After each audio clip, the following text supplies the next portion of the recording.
बिस्मिल्लाहिर्रहमानिर्रहीम, अस्सलाम वालेकुम नाजरीन। मैं हूं बाबर हयात और आप देख रहे हैं 24/7 उर्दू न्यूज़ पर बाबर हयात शो। सर, इंडिया ने कमाल कर दिया। इंडिया ने बहुत ही धुआंधार किस्म का, धमाकेदार किस्म का, बल्कि पाकिस्तान के क्रिकेट फैंस के हिसाब से मैं देखूं तो खौफनाक किस्म का आगाज़ किया है एशिया कप का। इसे कहते हैं सर टीम, इसे कहते हैं छोटी टीम के साथ किस तरह से खेला जाता है, और इसे कहते हैं T20 cricket at its best. ये है इंटेंट जिसका बार बार हमारे कप्तान रोना रोते हैं। हम इंटेंट फुल क्रिकेट खेलना चाह रहे हैं।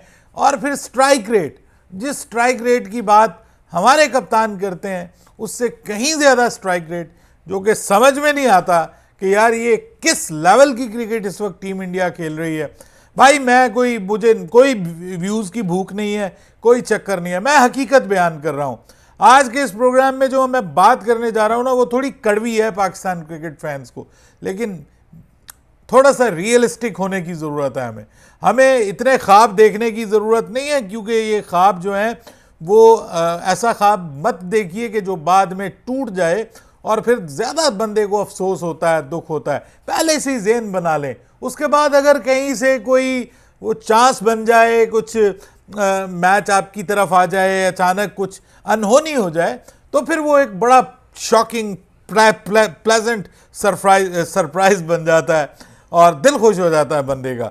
लेकिन अभी तक के लिए मैं आपको बताऊं कि जो यूएई ने सोच रखा था कि जी हम इंडिया को हरा देंगे, मोहम्मद वसीम ने कहा था कि हम एब्सोल्युटली हरा सकते हैं इंडिया को भी, पाकिस्तान को भी। भाई पाकिस्तान के बारे में मैं कुछ नहीं कह सकता, लेकिन इंडिया ने तो आपकी तबीयत दुरुस्त कर दी है।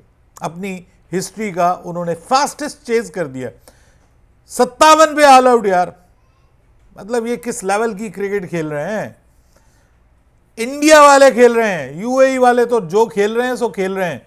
इंडिया वालों ने जो किया है, कुलदीप यादव, क्या कमाल की आउटस्टैंडिंग बॉलिंग की है कुलदीप यादव ने। ही सीम्ड कंप्लीटली अनप्लेएबल। भाई कोई क्वालिटी, क्लास, क्या ज़बरदस्त उसने लाइन और लेंथ के ऊपर बॉलिंग की है। और सिर्फ यही नहीं, जो उसने पिच कंडीशंस का फ़ायदा उठाया है और जितनी उसने एग्रेसिव बॉलिंग की है। ये नहीं सोचा कि भाई मुझे छक्के पड़ जाएंगे, मुझे चौके पड़ जाएंगे, अग्रेशन दिखाया है, तो वो उसने पांसा पलट के रख दिया। भाई 8 विकेटें सिर्फ 10 रन के ऊपर। अच्छा खासा स्टार्ट मोहम्मद वसीम और शरीफू जो था, शरफू, माफ़ कीजिएगा शरीफू कह दिया, शरफू जो था, दोनों ने बड़ा अच्छा स्टार्ट किया था और ऐसे लग रहा था कि यूएई आगे तक जाएगा। लेकिन यूएई ने तो यार, वो पंजाबी में हम कहते हैं टेरी टाती, मतलब इतना इस हद तक थर्ड क्लास क्रिकेट। ये हर बॉल पे छक्का मारने की कोशिश। पिछले मैच में हमने हांगकांग को देखा था, वो भी इसी किस्म की हरकत कर रहे थे। यूएई तो उससे भी गया गुजरा, लेकिन भाई सामने था इंडिया। और इंडिया ने फिर जिस तरीके से उनका तिया पांचा किया ना, 57 ऑल आउट, 57 for 9 समझ लें। लेकिन जवाब में जो हुआ है ना, वो पाकिस्तान के लिए बहुत अलार्मिंग है। 57 रन्स का जो टारगेट है वो 4.3 ओवर्स में कंप्लीट कर दिया। ये है इंटेंट, ये है जोश जज्बा, ये है वो हिम्मत, वो बेखौफी, निडर क्रिकेट, और जिसके लिए हम तरस रहे हैं कि पाकिस्तान वो क्रिकेट खेले। हम कोशिश ज़रूर करते हैं, लेकिन भाई हमारा बल्ला इधर से उधर चला जाता है, इधर से उधर चला जाता है, बल्ले को बॉल नहीं लगती। हम कोशिश पूरी करते हैं कि मारना हमने छक्का, और छक्का मारते मारते पता चलता है मोहम्मद हारिस साहब कैच दे के वापस आ जाते हैं। ये इंटेंट है, लेकिन भाई इंटेंट के साथ आपको स्किल भी चाहिए, और साथ में आपको स्किल के साथ टैलेंट भी चाहिए। अब सिर्फ इंटेंट से गुजारा नहीं होता। इंटेंट तो है मोहम्मद हारिस की भी, इंटेंट हमें साहबजादा फरहान में भी नज़र आती है, इंटेंट हमें दूसरे प्लेयर्स में भी, हसन नवाज में भी नज़र आती। लेकिन भाई वो कितनी इम्पैक्टफुल है, आपकी स्किल्स, आपका जो स्किल सेट है, उसके बाद आप का जो जोश और जज्बा है, फिर आपका जो एक्सपीरियंस है, वो भी तो काउंट करता है। लेकिन यहाँ पे देखिए अभिषेक शर्मा 16 बॉल पे 30, 16 बॉल 30। उसके बाद आप देख लीजिए कि शुभमन गिल, जिसके ऊपर बड़े आवाज़ें कसे जा रहे थे कि भाई इसको क्यों शामिल कर लिया, ये तो T20 का प्लेयर नहीं है, 9 बॉलों पे 20 रन। उसके बाद अब आप देख लीजिए कप्तान आता है तो वो ये नहीं कहता कि भाई आराम से सुकून से हम जीत जाएंगे, हमें क्या ज़रूरत है रिस्क लेने की। उसने आते ही जनाब पहली बॉल पे छक्का खड़का मारा, 2 बॉलों पे 7 रन। तो ज़रा स्ट्राइक रेट मुलाहिजा फरमाइए, 187 का स्ट्राइक रेट अभिषेक शर्मा का, 222 का स्ट्राइक रेट शुभमन गिल का और 350 का स्ट्राइक रेट कप्तान सूर्या कुमार यादव का। ये चीज़ है सर। अब मुझे बताएं, बतौर पाकिस्तानी क्रिकेट फैन या क्रिकेट एनालिस्ट टूटा फूटा जैसा भी हूं, मुझे भाई मैं तो डर गया हूं, मैं सच्ची बात है आपको डर गया हूं। अभी तो भाई वो कहते हैं ना, अभी तो पार्टी शुरू हुई है, अभी तो आगे आगे देखिए होता है क्या। पाकिस्तान की टीम ने भी खेला था यूएई के खिलाफ, आपको याद होगा, दोनों मैचेस पाकिस्तान ने, हमारा दिल जो है ना वो कलेजे से गले से बाहर आ रहा था कि भाई कहीं ये ना हो कि पाकिस्तान यूएई के सामने ढेर हो जाए। अफगानिस्तान से हम एक मैच हार गए ठीक है, लेकिन 2 मैच हम जीत गए वो भी ठीक है, लेकिन भाई इस तरह से कन्विंसिंगली, जिसमें हमारी बैटिंग और बॉलिंग दोनों ने कमाल किया हो। हम अफगानिस्तान से जीते अपनी बॉलिंग की वजह से, बैटिंग में वहाँ पे हमने अच्छी खासी खच मारी है, ठीक है, लेकिन हमारी बॉलिंग ने जो है ना वो हमें रुस्वा होने से बचा लिया। बॉलिंग ने कमाल कर दिया उस दिन। बॉलिंग ने वही रोल प्ले किया है जो आज समझ लें कि इंडिया की बॉलिंग ने अगेंस्ट यूएई रोल प्ले किया, इसमें कोई दो राय नहीं है।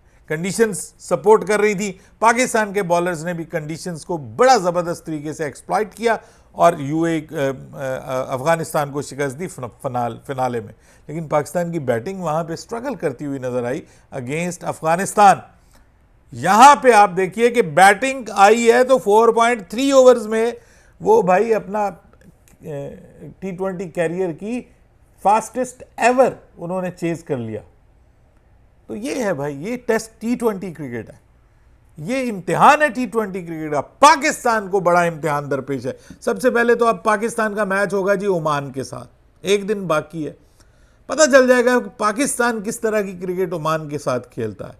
यूएई कंपैरेटिवली दूसरी टीमों से बेहतर है, तगड़ी है, मतलब एज कंपेयर टू हांगकांग और ओमान वगैरह यूएई कंपैरेटिवली बेहतर है। लेकिन आप देखिए कि उसका तिया पांचा एक कर दिया, परखचे उड़ा के रख दिए, बम्बूजल करके रख दिया, जो मर्जी कह लें आप, जो लफ्ज़ आपको अच्छा लगे। पाकिस्तान ओमान के साथ क्या करेगा? क्या पाकिस्तान अग्रेसिव अप्रोच के साथ जाएगा? सिर्फ एक बुमराह उनके पास प्रॉपर जो है ना, जिसको आप कहते हैं कि सीमर के साथ, वो एक प्रॉपर सीमर के साथ गए हैं, बाकी तो ऑलराउंडर्स थे उनके पास। पांड्या भी ऑलराउंडर और बाकी भी उनके पास ऑलराउंडर, मतलब जो पांड्या का रोल है वो अलग बात है कि वो एक ऑलराउंडर के तौर पे अपना रोल निभाता है, लेकिन बात ये है कि उनको पता है कि यहाँ पे भाई आपको 3 स्पिनर खिलाने पड़ने हैं। अगर आप 3 स्पिनर्स के साथ नहीं जाएंगे तो फिर आप गलती करेंगे। बैटिंग के चक्कर में पड़ गए तो भाई बैटिंग आपके काम नहीं आने वाली। हमारा कोच जो है ना वो कहता है कि कंडीशंस अगर, वो हमारा कप्तान कह रहा था, कंडीशंस अगर सूट करेंगी तो हम 3 स्पिनर खिलाएंगे, वरना हम 2 स्पिनर खिला रहे हैं। भाई वो 3 स्पिनर्स के साथ गए हैं, चक्रवर्ती भी स्पिनर, मिस्ट्री स्पिनर, उसके बाद कुलदीप यादव रिस्ट स्पिनर, उसके बाद अक्षर पटेल भी उनका स्पिनर। 3 स्पिनर हैं, 2 प्रॉपर स्पिनर, तीसरा स्पिन बॉलिंग ऑलराउंडर। तो आप भी खिलाएं ना ये तीनों, अभी ओमान के खिलाफ खिलाएं। और एक मैं आपको बताऊं, अभी करना है या बाद में करना है, आपको एक स्टेप लेना पड़ेगा। अगर मोहम्मद हारिस को, अब ठीक है आप मौका दे दीजिए ओमान के खिलाफ, लेकिन अगर मोहम्मद हारिस अब यहाँ पे क्लिक नहीं करते ना तो बड़ा मसला हो जाएगा पाकिस्तान के लिए।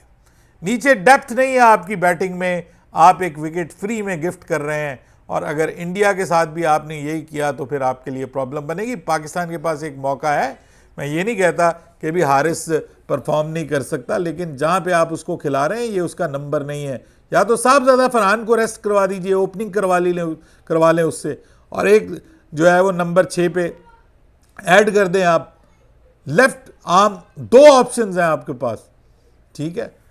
हुसैन तलत को ऐड कर दें, बड़ा ज़बरदस्त है, ठीक है। आपको एक लाइक टू लाइक रिप्लेसमेंट भी मिलती है ना जी आपको, मतलब उनके पास भी एक इस किस्म की ऑप्शंस मौजूद है इंडिया के पास। तो हम क्यों ना वो वाली ऑप्शन इस्तेमाल करें कि मतलब एक ऐसा सीमर जो हल्का सा सीमर हो, क्यों ना हम उसको टीम का हिस्सा बनाएं, शिवम दुबे की तरह। मतलब शिवम दुबे जो है वो अब आप देख लीजिए, हालांकि वो बैटिंग में हुसैन तलत से बहुत आगे है, लेकिन बॉलिंग में मतलब वो ऐसे ही 120 से 30 के दरमियान बॉल करने वाला, तो वो भी हुसैन तलत कर सकता है। आपको थोड़ा सा इस मैच के बाद मैं यार घबरा गया हूं, मैं आपको सच्ची बात बताऊं, मैं ये समझता हूं कि हमें थोड़ी सी उम्मीदें कम रखनी चाहिए। हमारी टीम के बस का रोग नहीं है इस वक्त। इंडिया जो क्रिकेट खेल रहा है ना, बहुत सारे लोग कहेंगे बाबर होता, रिजवान होता, सर ये जो इस वक्त इस ब्रांड की क्रिकेट खेल रहा है ना, post Virat and Rohit Sharma T20 cricket जो वो खेल रहे हैं ना, वो भाई किसी के हाथ में नहीं आने वाली, ये मैं आपको बताऊं। बहुत हैरानी होगी, बहुत हैरानी होगी, और मेरी ख्वाहिश भी है, मेरी दुआ भी है कि क्रिकेट में जो है वो मुआवजे होते हैं, मैजिक्स होते हैं। कोई टीम बुरा खेल जाती है, उसका बुरा दिन होता है, दुआ करें पाकिस्तान और इंडिया के जो एटलीस्ट ये दोनों मैचेस हैं इसमें इंडिया के बहुत बुरे दिन हो और इंडिया बहुत बुरा खेले, तो पाकिस्तान फिर जैसा भी खेलेगा जीत जाएगा। लेकिन इस करंट फॉर्म के साथ भाई स्किल, टैलेंट, एक्सपीरियंस, ये तीनों चीजें जब इकट्ठी मिलती है ना, तो आप देखिए कि उनके पास ऑल बॉक्सेस टिक्स किए हुए हैं। मतलब कोई शोबा उनका ऐसा नहीं है कि जो जिसमें झोल हो। हमारी टीम हैव इश्यूज कि हारिस नहीं चल रहा, टॉप ऑर्डर नहीं चल रहा, मैच जीत रहे हैं हम, लेकिन जिस तरह से जीत रहे हैं वो आपके सामने है। जिस ढंग से कोई मक्तल में गया वो शान सलामत रहती है। पता चलेगा पाकिस्तान के क्या ओमान के खिलाफ वैसे ही धड़ल्ले से जीतता है, पता चलेगा हम भी उसी तरह की क्रिकेट खेल रहे हैं। बाकी ये है कि यार मैं कहता हूँ जीत जाएं, ये ना हो कि धड़ल्ले की क्रिकेट खेलने के चक्कर में हम ओमान को भी वो मौका दे दें जो इससे पहले हमने अफगानिस्तान, जिम्बाब्वे और बाकी टीमों को दिया, कहीं खुदा ना खास्ता यहाँ पे UAE में हम पिट जाएं। तो एक ये भी खौफ लगा रहता है ना। हम बिल्कुल ही ऐसी टीम है कि जिसके ऊपर कोई भरोसा नहीं है कि सुबह कुछ होती है शाम कुछ होती है। लेकिन इंडिया भाई, अगर इंडिया पाकिस्तान से हारेगा तो मैं समझता हूँ कि उनको बहुत बुरी क्रिकेट खेलनी पड़ेगी। अब देखते हैं आगे चल के। आज तो खैर जो है वो बांग्लादेश और हांगकांग का मैच है, बांग्लादेश की एंट्री हो रही है, कल फिर पाकिस्तान का मैच है। पाकिस्तान की प्लेइंग 11 क्या होगी, क्या होनी चाहिए, इंशाल्लाह रात में इस पे बात करेंगे। तब तक के लिए बाबर हयात को इजाज़त दीजिएगा। अल्लाह हाफिज़।